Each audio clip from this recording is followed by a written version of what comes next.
He's a furniture designer, maker, builder and jeweller who was once voted UK's Carpenter of the Year. You may have previously seen him on the BBC TV series Money for Nothing, where he was the artisan maker. He's a multi-skilled creator with lots of projects under his belt. It's master of many trades, Ollie Allen.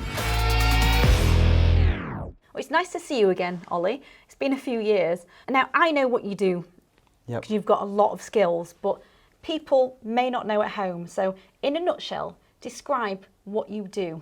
Okay, sure. So, I'm a furniture designer and maker, a jewellery maker and designer, and I guess an overall kind of crafts person and maker. Projects range from like pieces of furniture, upcycling, more recently working in our jewellery company to create titanium and stainless steel wedding rings. So on a bit of building, house renovation. So now you've given us an idea. How did you get started doing all of this? I studied design back at university, so I was always a creative and a kid and a maker, kind of taking things apart and breaking stuff and figuring out how things worked as growing up. And I went into product design probably about 10 or 12 years ago now, and then evolved from there and kind of got involved in some construction projects and then furniture and set up my own woodworking business and workshop. So you've been on the BBC show Money for Nothing for about, is it 3 years? Yeah, I think it's about 3 or so years ago we started filming. And how did that opportunity come about for you? I was following them on Instagram and I basically saw some of the projects and really wanted to get involved in some of them and start some upcycling and have a go. So I sent them a load of messages and kind of mini portfolio, maybe a video as well. And then they got back in touch and said, you look like you're doing some good stuff, and said, yeah, let's give them a go. And then filming crew turns up and you just get cracking. I particularly like the pendant that you did with all the bendy, it was plywood, wasn't it? It was like steam bent. I steam bent an old, so I cut up an old beech slatted blind, really thin strips of beech, cut them up, put them in a homemade steam bender out of an old bit of drain pipe, and then bent them into this kind of onion-shaped light fitting. That was with your own made jigs. Yeah, basically made some jigs, clamped them all together. That was really good. I learned a lot. What other projects have you done? One was taking an old sort of tired coffee table and cutting that all up and making into a nest of tables with some steel welded legs. A couple of lighting projects. An old blanket box turned into a bureau, and then a really good one as well, using an Evolution saw to cut a granite worktop that someone had thrown away out of a kitchen and turned that into a really cool oval-shaped coffee table with this welded steel base. Now, it was a while ago when I spotted on your Instagram. We're probably talking a couple of years ago. And I'm sure you were making jewellery. Yeah, so my wife Jess has been in the jewellery industry after studying it at uni. That's pretty much where we met. We met after we both finished our studies, and she started her own jewellery design business, and it's now 12 years old, I think it is, coming up to.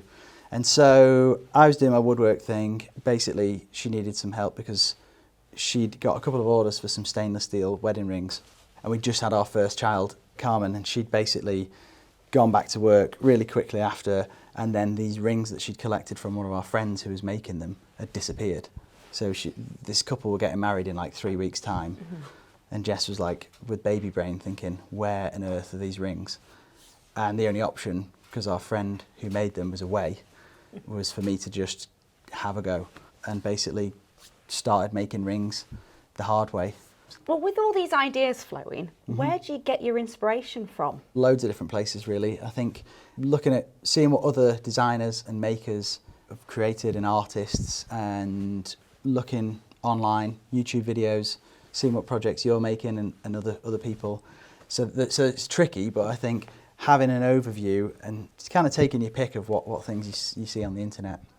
Well, I really liked your plywood boxes because that spurred me on to do mine. And I looked the other day, I can't believe I've not commented on it. Amazing, really? I'm sure you must have done in real life. Yeah, and I thought, did you leave a comment? Because I'm sure I've commented on that. And every now and again I'll watch that video because it was cool to see. It were a big commission job, wasn't it? Because it was interesting to see that you had to make, let's say, 50 plywood boxes. Yes. And we didn't see you struggle how to make one. We were seeing your quick methods of doing them all in bulk. This is what you do if you want to. Yeah, exactly. Yeah. On the CNC machine, and I kept things simple and struggled, with power tools. But yeah, I don't have a CNC machine. No, luckily that was perfect because I could just cut out some rebates and draw it all out, spend the sort of hours or so drawing it, and then just plonk a piece of wood on, let the machine do its thing, and then batch it into hours of making, hours of sanding, hours of gluing. Well, thank you so much for joining us.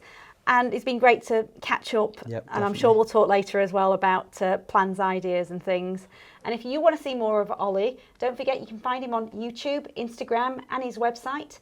And if you'd like to see our full interview, click through to the Evolution Power Tools website now. And thanks to you for watching at home, and hopefully we'll catch you in the next one.